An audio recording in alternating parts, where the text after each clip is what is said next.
và chúng tôi hạt đấy cứ cao dương hộp tây là bọc tây cáo trên thời trăm luôn một tây là tây cáo á mà nắng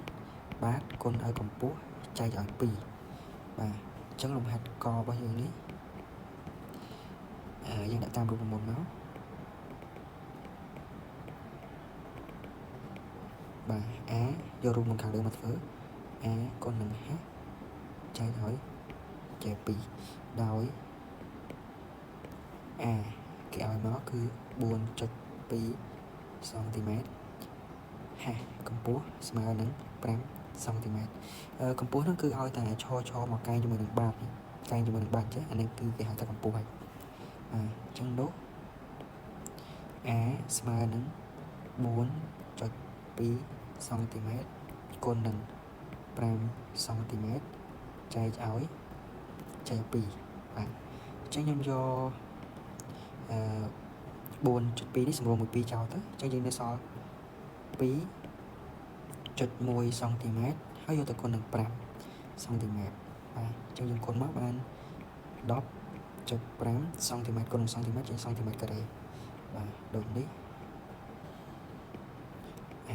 ស្មើនឹង 10.5 cm ការ៉េបាទចំពោះលំហាត់ខយើងធ្វើដូចគ្នាតាមរូបមុនតែដោយសារហូបនេះគឺ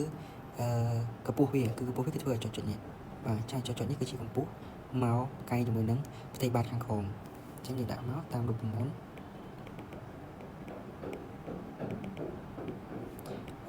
ស្មើនឹង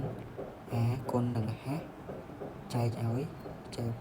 2ដោយស្មើនឹងបាតគឺ